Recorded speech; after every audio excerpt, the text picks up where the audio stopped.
सुहागिने मोहन राकेश की कहानी। कमरे में दाखिल होते ही मनोरमा चौंक गई। काशी उसकी साड़ी का पल्ला सिर पर लिए ड्रेसिंग टेबल के पास खड़ी थी। उसके होंठ लिपस्टिक से रंगे थे और चेहरे पर बेहद पाउडर पुता था, जिससे उसका सांवला चेहरा डरावना लग रहा था। फिर भी वह मुग्ध भाव से शीशे में अपना रूप निहार रही थी। मनोरमा उसे देखते ही आपे से बाहर हो गई। माए, उसने चिल्लाकर कहा, यह क्या कर रही है? काशी ने हड़बड़ाकर साड़ी का पल्ला सिर से हटा दिया और ड्रेसिंग टेबल के पास से हट गई। मनोरमा के गुस्से के तेवर देखकर पल भर तो वह सहमी रही, फिर अपने स्वांग का ध्यान हो आने से हंस दी। बहन जी, माफी दे दें, उसने मिन्नत के लहजे में कहा। कमरा ठीक कर रही थी, शीशे के सामने आई, तो ऐसे ही मन कर आया। आप मेरी तनख्वाह में से पैसे काट लेना। तनख्वाह में से पैसे काट लेना। मनोरमा और भी भड़क उठी। 15 रुपये तनख्वाह है और बेगम साहब 6.5 रुपये लिपस्टिक के कटवाएंगी। कमबख्त रोज प्लेटें तोड़ती है, मैं कुछ नहीं कहती। घी, आटा, चीनी चुराकर ले जाती है और मैं देखकर भी नहीं देखती। सारा स्टाफ शिकायत करता है, कुछ काम नहीं करती, किसी का कहा नहीं मानती। कमेटी के मेंबर अलग मेरी जान खाते हैं कि इसे दफा करो, रोज रोज अपना रोना लेकर हमारे यहाँ अमरती है। मैं फिर भी तरह दे जाती हूँ कि निकाल दिया, तो दर बदर मारी मारी न फिरे और उसका तू मुझे ये बदला देती है। कमीनी कहीं की, उसने बेत की कुर्सी को इस तरह अपनी तरफ खींचा, जैसे उसी ने कोई अपराध किया हो, और उस पर बैठकर माथे को अपने ठंडे हाथ से मल लिया। काशी चुपचाप रही। 40 की होने को आई, मगर बांकपन की चाह अब भी बाकी है। मनोरमा फिर बड़बड़ाई, छिनाल कहीं की। सिर की झटक कर उसने आंखें मूंद ली। दिन भर की स्कूल की बकझक से दिमाग वैसे ही खाली हो रहा था। शरीर भी थका था। वो उस समय पब्लिक लाइब्रेरी से होकर मिलिट्री लाइंस का बड़ा राउंड लगाकर आई थी। निकली यह सोचकर थी कि घूमने से मन में कुछ ताजगी आएगी, मगर लौटते हुए मन पर अजब भारीपन छा गया था। क्वार्टर से आधी मील दूर भी जब सूरज डूब गया था, तब कुछ क्षणों के लिए उसे अपना आप हल्का हल्का सा लगा था। हवा, पेड़ों के हिलते पत्ते और अस्तव्यस्त बिखरे बादलों के टुकड़े, हर चीज में एक मादक स्पर्श का अनुभव हुआ था। सड़क पर फैली संध्या की फीकी चांदनी धीरे धीरे रंग पकड़ रही थी। वह साड़ी का पल्ला पीछे को कसकर कई कदम तेज तेज चल गई, मगर टैंकी के मोड़ तक पहुंचते पहुंचते सारा उत्साह गायब हो गया। जब स्कूल के गेट के पास पहुंची, तो अंदर पैर रखने को भी मन नहीं था, मगर उसने किसी तरह मन को बांधा और लोहे के गेट को हाथ से धकेल दिया। गर्ल्स हाई स्कूल की हेड मिस्ट्रेस रात को देर तक सड़कों पर अकेली कैसे घूम सकती थी? बुझे मन से क्वार्टर की सीढ़ियां चढ़ी, तो यह माजरा सामने आ गया। उसने आंखें खोली, तो काशी को उसी तरह खड़ी देखकर उसका गुस्सा और बढ़ गया। जैसे उसे आशा थी कि उसके आंखें बंद करने और खोलने के बीच काशी सामने से हट जाएगी। अब खड़ी क्यों है? उसने डांट कर कहा, जा यहाँ से। काशी के चेहरे पर डांट का कोई खास असर दिखाई नहीं दिया। वह बल्कि पास आकर फर्श पर बैठ गई। बहन जी, हाथ जोड़ रही हूँ, माफी दे दो। उसने मनोरमा के पैर पकड़ लिए। मनोरमा पैर हटाकर कुर्सी से उठ खड़ी हुई। तुझसे कह दिया है इस वक्त चली जा, मुझे तंग न कर, कहकर वह खिड़की की तरफ चली गई। काशी भी उठकर खड़ी हो गई। चाय बना दूं? उसने कहा, घूमकर थक गई होंगी। तू जा, मुझे चाय वाय नहीं चाहिए। तो खाना ले आती हूँ। मनोरमा कुछ न कहकर मुंह दूसरी तरफ किए रही। बहन जी, मिन्नत कर रही हूँ, माफी दे दो। मनोरमा चुप रही। सिर्फ उसने सिर को हाथ से दबा लिया। सिर में दर्द है तो सिर दबा देती हूँ। काशी अपने हाथ पल्ले से पोंछने लगी। तुझसे कह दिया है जा, मेरा सिर क्यों खा रही है? मनोरमा ने चिल्लाकर कहा। काशी चोट खाई सी पीछे हट गई। पल भर अवाक भाव से मनोरमा की तरफ देखती रही, फिर निकलकर बरामदे में चली गई। वहां से कुछ कहने के लिए मुड़ी, मगर बिना कहे चली गई। जब तक लकड़ी के जीने पर उसके पैरों की आवाज सुनाई देती रही, मनोरमा खिड़की के पास खड़ी रही। फिर आकर सिर दबाए बिस्तर पर लेट गई। उसे लगा इसमें सारा कसूर उसी का है। और कोई हेड मिस्ट्रेस होती तो कब का इस औरत को निकालकर बाहर करती। वह जितना उसे तरह देती थी, उतना ही वह उसकी कमजोरी का फायदा उठाती थी। उसके बच्चों की भी वह कितनी शैतानियां बर्दाश्त करती थी। दिन भर उसके क्वार्टर की सीढ़ियों पर शोर मचाते रहते थे और स्कूल के कंपाउंड को गंदा करते रहते थे। उसने एक बार उन्हें गोलियां ला दी थीं। तब से उसे देखते ही उसकी साड़ी से चिपटकर गोलियां मांगने लगते थे। उसने कितना चाहा था कि वे साफ रहना सीख जाएं। बड़ी लड़की कुंती की तो चड्ढियां भी उसने अपने हाथ से सी दी थीं। मगर उससे कोई फर्क नहीं पड़ा। वे उसी तरह गंदे रहते थे और उसी तरह गुलगपाड़ा मचाए रखते थे। पिछली बार इंस्पेक्शन के दिन उन्होंने कंपाउंड के फर्श पर कोयले से लकीरें खींच दी थीं, जिससे दूसरी बार सारे कंपाउंड की सफाई करानी पड़ी थी। कई बार वे बाहर से आए अतिथियों के सामने जीभें निकाल देते थे। वही थी जो सब बर्दाश्त किए जाती थी। कुछ देर वह छत की तरफ देखती रही, फिर उठकर बरामदे में चली गई। लकड़ी के बरामदे में अपने ही पैरों की आवाज से शरीर में कंपकंपी भर गई। उसने मुंडेर के खंभे पर हाथ रख लिया। अहाते में खुली चांदनी फैली थी। ईंटों के फर्श पर सीमेंट की लकीरें एक इंद्रजाल सी लगती थीं। स्कूल के बरामदे में पड़े डेस्क, स्टूल और ब्लैकबोर्ड ऐसे लग रहे थे जैसे डरावनी सूरतों वाले भूत प्रेत अपने गार के अंदर से बाहर झांक रहे हों। देवदार का घना जंगल जैसे ठंडी चांदनी के स्पर्श से सिहर रहा था। वैसे बिल्कुल सन्नाटा था। काशी के क्वार्टर में इस वक्त इतनी खामोशी कभी नहीं होती थी। आमतौर पर 9-10 बजे तक उसके बच्चे चीखते चिल्लाते रहते थे। उस समय लग रहा था जैसे उस क्वार्टर में कोई रहता ही न हो। रोशनदान में गत्ते लगे रहने से ये भी पता नहीं चल रहा था कि अंदर लालटेन जल रही है या नहीं। मनोरमा ने खंभे को और भी अच्छी तरह थाम लिया, जैसे पास में उसका वही एक आत्मीय हो जिसे वह अपने प्रति सचेत रखना चाहती हो। देवदारों के झुरमुटों में से गुजरती हवा की आवाज पास आई और दूर चली गई। कुंती, मनोरमा ने आवाज दी। उसकी आवाज को भी हवा दूर, बहुत दूर ले गई। जंगल की सरसराहट फिर एक बार बहुत पास चली आई।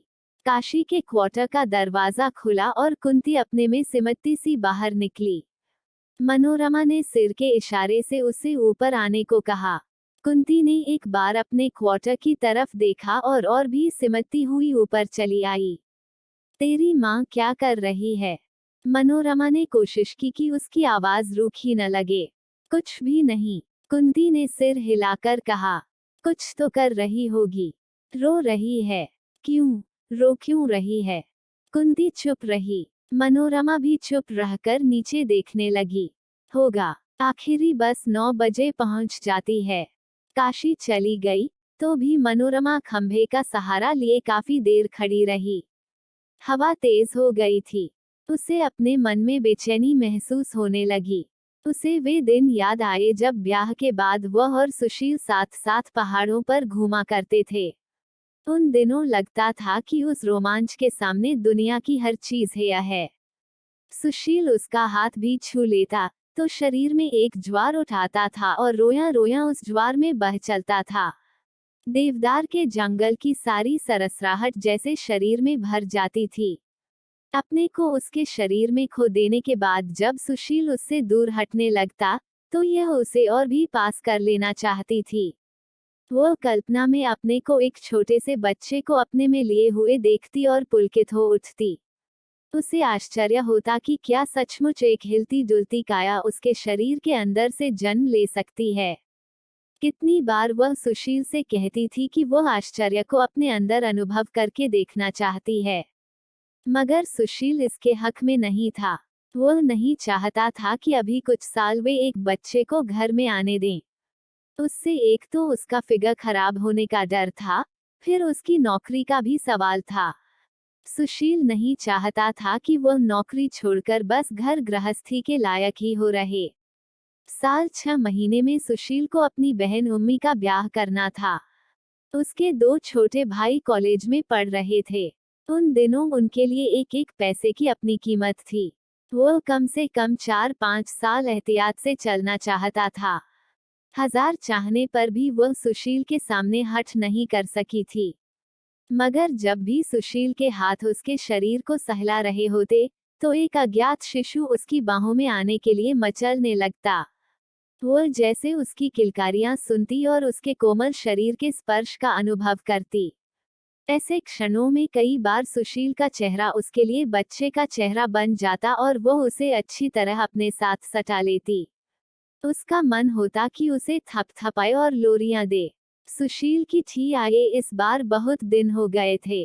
उसने उसे लिखा भी था कि वो जल्दी जवाब दिया करे, क्योंकि उसकी ठी न आने से अपना अकेलापन उसके लिए असह्य हो जाता है। कई दिनों से वह सोच रही थी कि सुशील को दूसरी ठी लिखे, मगर स्वाभिमान उसे इससे रोकता था। क्या सुशील को इतनी फुर्सत भी नहीं थी कि उसे कुछ पंक्तियां ही लिख दे। हवा का तेज झोंका आया। देवदारों की सरसराहट कई कई घाटियां पार करती दूर के आकाश में जाकर खो गई। सामने की पहाड़ी के साथ साथ रोशनी के 2 दायरे रेंगते आ रहे थे। शायद पठानकोट से आखिरी बस आ रही थी। चांदनी में गेट की मोटी सलाखें चमक रही थीं। हवा धक्के दे देकर जैसे गेट का ताला तोड़ देना चाहती थी। मनोरमा ने एक लंबी सांस ली और अंदर को चल दी। वो अपने को उस समय रोज से कहीं ज्यादा अकेली महसूस कर रही थी। अगली शाम मनोरमा घूमकर लौटी, तो कंपाउंड में दाखिल होते ही ठिठक गई। काशी के क्वार्टर से बहुत शोर सुनाई दे रहा था। अयोध्या जोर से गाली बकता हुआ काशी को पीट रहा था। काशी गला फाड़ फाड़ कर रो रही थी। मनोरमा गुस्से से भन्ना उठी। कमेटी के नियम के मुताबिक किसी मर्द को स्कूल की चारदीवारी में रात को ठहरने की इजाजत नहीं थी। उसने खास रियायत करके उसे वहां ठहरने की इजाजत दी थी, और वह आदमी था कि वहां रहकर इस तरह की हरकत कर रहा था। मनोरमा का ध्यान काशी को पड़ती मार की तरफ नहीं गया, इसी तरफ गया कि जो कुछ हो रहा है उसमें स्कूल की बदनामी है, और स्कूल की बदनामी का मतलब है हेड मिस्ट्रेस की बदनामी। वह तेजी से क्वार्टर की सीढ़ियां चढ़ गई। खट खट खट उसके सैंडल लकड़ी के जीने पर आवाज कर उठे। उसे समझ नहीं आ रहा था कि वह क्या करे। काशी को बुलाकर कहे कि अयोध्या को फौरन वहां से भेज दे, या अयोध्या को ही बुलाकर डांटे और कहे कि वह सुबह होने तक वहां से चला जाए। बरामदे में पैर रखते ही उसने देखा कि कुंती एक कोने में सहमी सी बैठी है और डरी हुई आंखों से नीचे की तरफ देख रही है, जैसे उनकी मां को पड़ती मार की चोट उसे भी लग रही हो। मनोरमा सोच नहीं सकी कि वो लड़की उस वक्त उसके क्वार्टर में क्यों बैठी है। क्या बात है? उसने अपना गुस्सा दबाकर पूछा। माँ ने कहा था आपको रोटी खिला दूं। कुंती उसकी तरफ इस तरह डरी डरी आंखों से देखने लगी जैसे उसे आशंका हो कि बहनजी अभी उसे बांह से पकड़ लेंगी और पीटने लगेंगी। तू मुझे रोटी खिलाएगी? कुंती ने उसी डरे हुए भाव से सिर हिला दिया। तुम्हारे क्वार्टर में यह क्या हो रहा है? मनोरमा ने ऐसे पूछा जैसे जो हो रहा था उसके लिए कुंती भी कुछ हद तक उत्तरदायी हो। कुंती के होंठ फटने लगे और 2 बूंदें आंखों से नीचे बह आईं। वो किस बात के लिए तेरी माँ को पीट रहा है? मनोरमा ने फिर पूछा। चारपाई पर बैठी रही, क्षण भर के लिए आंखें मूंद जाती, तो खिड़की की सिल सुशील की छाती का रूप ले लेती। उसे महसूस होता कि हवा उसे दूर, बहुत दूर लिए जा रही है, चीड़ों देवदारों के जंगल और रावी के पानी के उस तरफ। जब वह खिड़की के पास से हटकर चारपाई पर लेटी, तो रोशनदान से छनकर आती चांदनी का एक चौकोर टुकड़ा साथ की चारपाई पर सोई कुंती के चेहरे पर पड़ रहा था। मनोरमा चौंक गई। कुंती पहले कभी उसे उतनी सुंदर नहीं लगी थी। उसके पतले पतले होंठ आम की लाल लाल नन्ही पत्तियों की तरह खुले थे। उसे और पास से देखने के लिए वो कुहनियों के बल उसकी चारपाई पर झुक गई। फिर सहसा उसने उसे चूम लिया। कुंती सोई सोई एक बार सिहर गई। मनोरमा तकिए पर सिर रखे देर तक छत की तरफ देखती रही। जब हल्की हल्की नींद आंखों पर छाने लगी, तो वह गेट के खुलने और बंद होने की आवाज से चौंक गई। कुछ ही देर में काशी के क्वार्टर से फिर अयोध्या के बड़बड़ाने की आवाज सुनाई देने लगी। वो उस समय शराब पिए हुए था। मनोरमा के शरीर में फिर एक गुस्से की झुरझुरी उठी। उसने अच्छी तरह अपने को कंबलों में लपेटकर उस आवाज को भुला देने का प्रयत्न किया, मगर नींद आ जाने पर भी वह आवाज उसके कानों में गूंजती रही। 2 दिन बाद अयोध्या चला गया तो मनोरमा ने आराम की सांस ली। उसे रह रहकर लगता था कि किसी भी क्षण वह अपने पर काबू खो देगी और चपरासी से धक्के दिलाकर उस आदमी को स्कूल के कंपाउंड से निकलवा देगी। वह आदमी शक्ल से ही कमीना नजर आता था। उसके बड़े बड़े मैले दांत, काले होंठ और खूंखार जानवर जैसी चुभती आंखें देखकर लगता था कि उस आदमी को ऐसी शक्ल के लिए ही उम्र कैद की सजा होनी चाहिए। उसके चले जाने के बाद उसका मन काफी हल्का हो गया। दफ्तर के कुछ काम जो वह कई दिनों से टाल रही थी, उसने उसी दिन बैठकर पूरे कर दिए। उस दिन शाम की डाक से उसे सुशील की ठी भी मिल गई। उसने ठी दफ्तर में नहीं खोली। स्टेनो से और चिट्ठियों का डिक्टेशन अगले दिन लेने के लिए कहकर क्वार्टर में चली आई।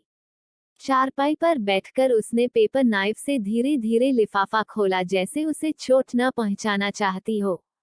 थी दफ्तर के कागज पर बहुत जल्दी जल्दी लिखी गई थी। मनोरमा को अच्छा नहीं लगा, मगर फिर भी उसने एक एक पंक्ति उत्सुकता के साथ पढ़ी।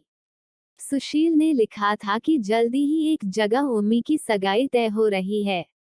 लड़का अच्छी नौकरी पर है, सभी ने ये रिश्ता पसंद किया है। हो सके तो वह उम्मी की शाल जल्दी भेज दे। अब उम्मी के ब्याह के लिए भी उन लोगों को कुछ पैसे बचाकर रखने चाहिए। अंत में उसने उसे अपनी सेहत का ध्यान रखने को लिखा था। मधुर आलिंगन तथा अनेकानेक चुंबनों के साथ ठी समाप्त हुई थी। मनोरमा काफी देर ठी हाथ में लिए बैठी रही। उसे पढ़कर मधुर आलिंगन और अनेकानेक चुंबनों का कुछ भी स्पर्श महसूस नहीं हुआ था। ऐसे लगा था जैसे वह एक चश्मे से पानी पीने के लिए झुकी हो और उसके होंठ गीले रेत से छूकर रह गए हों। थी उसने ड्रा में डाल दी और दफ्तर में लौट गई। रात को खाना खाने के बाद वह ठी का जवाब लिखने बैठी, मगर कलम हाथ में लेते ही दिमाग जैसे बिल्कुल खाली हो गया। उसे लगा कि उसके पास लिखने के लिए कुछ भी नहीं है। पहली पंक्ति लिखकर वह देर तक कागज को नाखून से कुरेदती रही। आखिर बहुत सोचकर उसने कुछ पंक्तियां लिखीं। पढ़ने पर उसे लगा कि वह ठी उन चिट्ठियों से खास अलग नहीं, जो वह दफ्तर में बैठकर क्लर्क को डिक्टेट कराया करती है।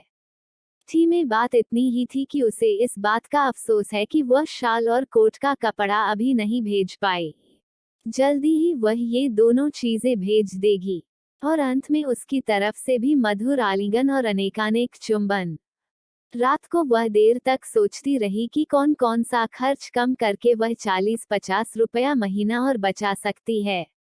दूध पीना बंद कर दे, कपड़े खुद धोया करे, काशी से काम छुड़ाकर रोटी खुद बनाया करे। ज्यादा खर्च तो काशी की वजह से ही होता था। वह चीजें मांगकर भी ले जाती थी और चुराकर भी, मगर उसने पहले भी आजमाकर देखा था कि वह स्कूल का काम करती हुई साथ अपनी रोटी नहीं बना सकती। ऐसे मौकों पर या तो वह दूध डबल रोटी खाकर रह जाती थी या कुछ भी छौंक भूनकर पेट भर लेती थी। अगले दिन से उसने खाने पीने में कई तरह की कटौतियां कर दी। काशी से कह दिया कि दूध वह सिर्फ चाय के लिए ही लिया करे और दाल सब्जी में घी बहुत कम इस्तेमाल किया करे। बिस्कुट और फल भी उसने बंद कर दिए। कुछ दिन तो बचत के उत्साह में निकल गए, मगर फिर उसे अपने स्वास्थ्य पर इन कटौतियों का असर दिखाई देने लगा। 2 बार क्लास में पढ़ाते हुए उसे चक्कर आ गया, मगर उसने अपना हठ नहीं छोड़ा। उस महीने की तनख्वाह मिलने पर उसने शाल के लिए 40 रुपये अलग निकाल कर रख दिए। रुपये रखते समय उसके चेहरे का भाव ऐसा था जैसे सुशील उसके सामने खड़ा हो और वो उसे चिढ़ाना चाहती हो कि देख लो, इस तरह की बचत से शाल और कोट के कपड़े खरीदे जाते हैं। उसके स्वभाव में वैसे भी कुछ चिड़चिड़ापन आ गया था। वह बात बेबात हर एक पर झल्ला उठती थी। एक दिन स्कूल जाने से पहले वह आईने के सामने खड़ी हुई तो कुछ चौंक गई। उसे लगा कि उसके चेहरे का रंग काफी पीला पड़ गया है। उस दिन दफ्तर में बैठे हुए उसके सिर में सख्त दर्द हो आया और वह 12 बजे से पहले ही उठकर क्वार्टर में आ गई। बरामदे में पहुंचकर उसने देखा कि काशी उसके पैरों की आवाज सुनते ही जल्दी से अलमारी बंद करके चूल्हे की तरफ गई है। उसने रसोई घर में जाकर अलमारी खोल दी। घी का डिब्बा खुला पड़ा था और उसमें उंगलियों के निशान बने थे। मनोरमा ने काशी की तरफ देखा। उसके मुंह पर कच्चे घी की कनियां लगी थीं और वह उठ करके अपनी उंगलियां दुपट्टे से पोंछ रही थी। मनोरमा एकदम आपे से बाहर हो गई। पास जाकर उसने उसे चोटी से पकड़ लिया। उसने चिल्लाकर कहा, मैं इसलिए सूखी सब्जी खाती हूँ कि तू कच्चा घी हजम किया करे। शर्म नहीं आती कमजात? जा, अभी निकल जा यहाँ से। मैं आज से तेरी सूरत भी नहीं देखना चाहती। उसने उसकी पीठ पर एक लात जमा दी। काशी औंधे मुंह गिरने को हुई, मगर अपने हाथों के सहारे संभल गई। पल भर वह दर्द से आंखें मूंदे रही। फिर उसने मनोरमा के पैर पकड़ लिए। मुंह से उससे कुछ नहीं कहा गया। मैं तुझे 24 घंटे का नोटिस दे रही हूँ। मनोरमा ने पैर छुड़ाते हुए कहा, कल इस वक्त तक स्कूल का क्वार्टर खाली हो जाना चाहिए। सुबह ही क्लर्क तेरा हिसाब कर देगा। उसके बाद तूने इस कंपाउंड में कदम भी रखा तो। और वो हटकर वहां से आने लगी। काशी ने बढ़कर फिर उसके पैर पकड़ लिए। बहन जी, पैर छू रही हूँ, माफी दे दो, उसने मुश्किल से कहा। मनोरमा ने फिर भी पैर झटके से छुड़ा लिए। उसका एक पैर पीछे पड़ी चायदानी को जा लगा। चायदानी टूट गई। बिखरते हुए टुकड़ों की आवाज ने क्षण भर के लिए दोनों को स्तब्ध कर दिया। फिर मनोरमा ने अपना निचला होंठ काटा और दंदनाती हुई वहां से निकल गई। कमरे में आकर उसके माथे पर बाम लगाया और सिर मुंह लपेटकर लेट गई। शाम की डाक से फिर सुशील की ठी मिली। उसमें वही सब बातें थीं। उम्मी की सगाई हो गई थी। पिछले इतवार वे लोग उस लड़के के साथ पिकनिक पर गए थे। उम्मी ने एक कोने में कुछ पंक्तियां लिखकर खुद अपनी शाल के लिए अनुरोध किया था। साथ यह भी लिखा था कि भाभी को सब लोग बहुत बहुत याद करते हैं। पिकनिक के दिन तो उन्होंने उसे बहुत ही मिस किया। टी पढ़ने के बाद बड़े राउंड पर घूमने निकल गई। मन में बहुत झुंझलाहट भर रही थी। उसे समझ नहीं आ रहा था कि वह झुंझलाहट काशी पर है, अपने पर या सुशील पर। न जाने क्यों उसे लगा कि सड़क पर कंकड़ पत्थर पहले से कहीं ज्यादा हैं, और वह गोल सड़क न जाने कितनी लंबी हो गई है। रास्ते में 2 बार उसे थककर पत्थरों पर बैठना पड़ा। घर में 1-1.5 फरलांग पहले उसकी चप्पल टूट गई। वह रास्ता बहुत मुश्किल से कटा। उसे लगा न जाने कब से वह घिसटती हुई उस गोल सड़क पर चल रही है और आगे भी न जाने कब तक उसे इसी तरह चलते रहना है। गेट के पास पहुंचकर सुबह की घटना फिर उसके दिमाग में ताजा हो आई। काशी के क्वार्टर में फिर खामोशी छाई थी। मनोरमा को एक क्षण के लिए ऐसा महसूस हुआ कि काशी क्वार्टर खाली करके चली गई है और उस बड़े कंपाउंड में उस समय वह बिल्कुल अकेली है। उसका मन सिहर गया। उसने कुंती को आवाज दी। कुंती लालटेन लिए अपने क्वार्टर से बाहर निकल आई। तेरी माँ कहाँ है? मनोरमा ने पूछा। अंदर है। और कुंती ने एक बार अंदर की तरफ देख लिया। क्या कर रही है? कुछ नहीं कर रही, बैठी है। मनोरमा ने देखा, काशी का क्वार्टर काफी खस्ता हालत में है। दरवाजे का चौखट काफी कमजोर पड़ गया था, जिससे दरवाजा निकलकर बाहर आ जाने को था। रोज वह उस क्वार्टर के सामने से कई बार गुजरती थी। रोज ही उस दरवाजे को देखती थी, मगर पहले कभी उसका ध्यान उस पर नहीं रुका था। इस क्वार्टर में काफी मरम्मत की जरूरत है, कहकर वह जैसे क्वार्टर का मुआयना करने के लिए अंदर चली गई। काशी उसे देखते ही उठकर उसके पास आ गई। मनोरमा ने एक बार उसकी तरफ देख लिया, मगर उससे कोई बात नहीं की। क्वार्टर की दीवारें पीली पड़कर अब स्याह होने लगी थीं। एक रोशनदान भी दीवार से निकलकर नीचे गिर आने को था। छत में चारों तरफ मकड़ी के जाले लगे थे जो आपस में मिलकर एक बड़े से चंदोवे का रूप लिए थे। कमरे में जो थोड़ा बहुत सामान था वह इधर उधर अस्त व्यस्त पड़ा था। एक तरफ 3 बच्चे एक ही थाली में रोटी खा रहे थे, वही पानी जैसी दाल थी जो एक दिन कुंती ने उसके लिए बनाई थी और अलग अलग सूरतों वाली खुश्क रोटियां। उसे देखकर बच्चों के हाथ और मुंह चलने बंद हो गए। सबसे छोटा लड़का, जो करीब 4 साल का था, लोई में लिपटा एक कोने में लेटा था। उसकी आंखें मनोरमा के साथ साथ कमरे में घूम रही थीं। परसू को क्या हुआ है? बीमार है? मनोरमा ने बिना काशी की तरफ देखे जैसे दीवार से पूछा और बच्चे के पास चली गई। परसू अपने पैर के अंगूठे की सीध में देखने लगा। इसे सूखा हो गया है, काशी ने धीरे से कहा। मनोरमा ने बच्चे के गालों को सहलाया और उसके सिर पर हाथ फेर दिया। डॉक्टर को दिखाया है? उसने पूछा। दिखाया था, काशी ने कहा। उसने 10 टीके बताए हैं। 2-2 रुपये का एक टीका आता है। बोलते बोलते उसका गला भर आया। लगवाए नहीं? अब मनोरमा ने उसकी तरफ देखा। कैसे लगवाती? काशी की आंखें जमीन की तरफ झुक गईं। जितने रुपए थे वे सब तो वह निकाल कर ले गया था। मैं इसे कांसे की कटोरी मलती हूँ, कहते हैं, उससे ठीक हो जाता है। बच्चा बिटा बिटा उन दोनों की तरफ देख रहा था। मनोरमा ने एक बार फिर उसके गाल को सहला दिया और बाहर चल दी। कुंती दहलीज के पास खड़ी थी। वह रास्ता छोड़कर हट गई। इस क्वार्टर में अभी सफेदी होनी चाहिए, मनोरमा ने चलते चलते कहा। यहाँ की हवा में तो अच्छा भला आदमी बीमार हो सकता है। काशी के क्वार्टर से निकलकर वह धीरे धीरे अपने क्वार्टर का सीना चढ़ी। ठक ठक की आवाज, अकेला बरामदा कमरा। कमरे में जो चीजें वह बिखरी छोड़ गई थी वे अब करीने से रखी थीं। बीच की मेज पर रोटी की ट्रे ढककर रख दी गई थी। केतली में पानी भरकर स्टोव पर रख दिया गया था। कोट उतारकर शाल उड़ते हुए उसने बरामदे में पैरों की आवाज सुनी। काशी चुपचाप आकर दरवाजे के पास खड़ी हो गई। क्या बात है? मनोरमा ने रूखी आवाज में पूछा। रोटी खिलाने आई हूँ, काशी ने धीमी ठहरी हुई आवाज में कहा। चाय का पानी भी तैयार है, कहीं तो पहले चाय बना दूं। मनोरमा ने एक बार उसकी तरफ देखा और आंखें हटा लीं।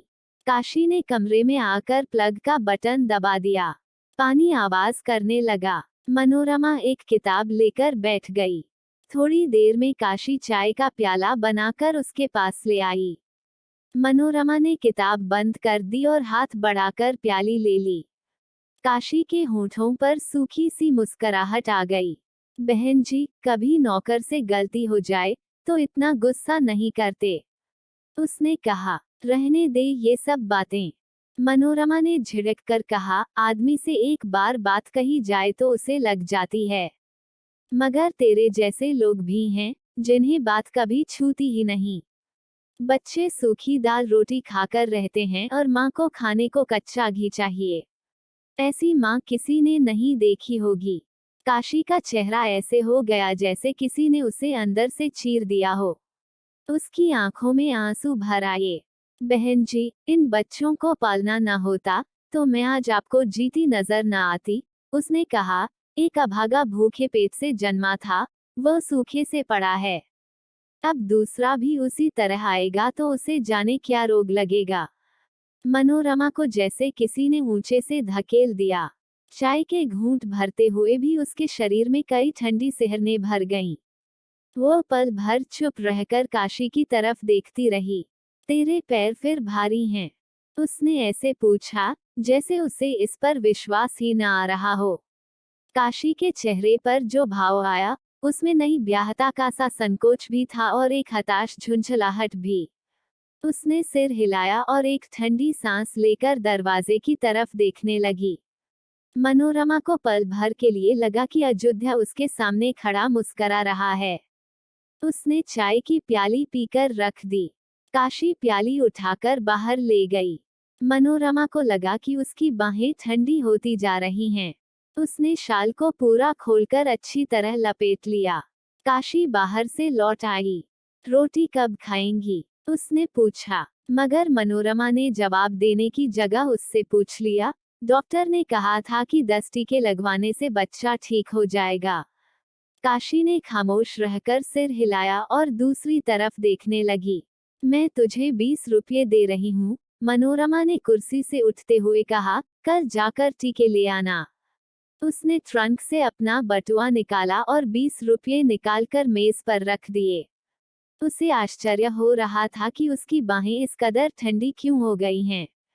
उसने बाहों को अच्छी तरह अपने में सिकोड़ लिया। खाना खाने के बाद वह देर तक बरामदे में कुर्सी डालकर बैठी रही। उसे महसूस हो रहा था कि उसके सारे शरीर में एक अजीब सी सिहरन दौड़ रही है। वह ठीक से नहीं समझ पा रही थी कि वो सिहरन क्या है और क्यों शरीर के हर रोम में उसका अनुभव हो रहा है। जैसे उस सिहरन का संबंध किसी बाहरी चीज से न होकर उसके अपने आप से ही था, जैसे उसी की वजह से उसे अपना आप बिल्कुल खाली लग रहा था। हवा बहुत तेज थी और देवदार का जंगल जैसे सिर धुनता हुआ कराह रहा था। हुआ हुआ हुआ हवा के झोंके उमड़ती लहरों की तरह शरीर को घेर लेते थे और शरीर उनमें बेबस सा हो जाता था। उसने शाल को कसकर बाहों पर लपेट लिया। लोहे का गेट हवा के धक्के खाता हुआ आवाज कर रहा था। पल भर के लिए उसकी आंखें मुंद गईं, तो उसे लगा कि अयोध्या अपने स्याह होंठ खोले उसके सामने खड़ा मुस्करा रहा है और लोहे का गेट चीरता हुआ धीरे धीरे खुल रहा है। उसने सिहरकर आंखें खोल ली और अपने माथे को छुआ। माथा बर्फ की तरह ठंडा था। वो कुर्सी से उठ खड़ी हुई। उठते हुए शाल कंधे से उतर गया और साड़ी का पल्ला हवा में फफड़ाने लगा। बालों की कई लंठें उकर सामने आ गईं और उसके माथे को सहलाने लगीं। कुंती, उसने कमजोर स्वर में आवाज दी। आवाज हवा के समंदर में कागज की नाव की तरह डूब गई।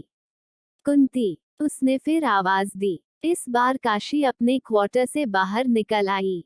कुंती जाग रही हो तो उसे मेरे पास भेज दे। आज वह यहीं सो रहेगी। कहते हुए मनोरमा को महसूस हुआ कि वह किस हद तक काशी और उसके बच्चों पर निर्भर करती है और उन लोगों का पास होना उसके लिए कितना जरूरी है। कुंती सो गई है, मगर मैं अभी उसे जगाकर भेज देती हूँ, कहकर काशी अपने क्वार्टर में जाने लगी। सो गई है तो रहने दे, जगाकर भेजने की जरूरत नहीं। मनोरमा बरामदे से कमरे में आ गई। कमरे में आकर उसने दरवाजा इस तरह बंद किया जैसे हवा एक ऐसा आदमी हो जिसे वह अंदर आने से रोकना चाहती हो। वह अपने में बहुत कमजोर महसूस कर रही थी। रजाई होकर वह बिस्तर पर लेट गई। उसकी आंखें छत की कड़ियों पर से फिसलने लगीं। वह आंखें बंद नहीं करना चाहती थी। जैसे उसे डर था कि आंखें बंद करते ही अयोध्या के मुस्कुराते हुए स्याह होंठ फिर सामने आ जाएंगे। वह अपना ध्यान बटाने के लिए सोचने लगी कि सुबह सुशील को ठी में क्या क्या लिखना है। लिख दे कि यहाँ अकेली रहकर उसे डर लगता है और वो उसके पास चली आना चाहती है। और भी जो इतना कुछ वह महसूस करती है, क्या वह सब उसे लिख पाएगी? लिखकर सुशील को समझा सकेगी कि उसे अपना आप इतना खाली खाली क्यों लगता है और वह अपने इस अभाव को भरने के लिए उससे क्या चाहती है। माथे पर आई लंठें उसने हटाई नहीं थीं। वो हल्का हल्का स्पर्श उसकी चेतना में उतर रहा था। कुछ ही देर में वह महसूस करने लगी कि साथ ही चारपाई पर एक नन्हा सा बच्चा सोया है। उसके नन्हे नन्हे होंठ आम की पत्तियों की तरह खुले हैं और उसके सिर के नर्म बाल उको मुंह पर आ रहे हैं। वो कुहनी के बल होकर उस बच्चे को देखती रही और फिर जैसे उसे चूमने के लिए उस पर झुक गई।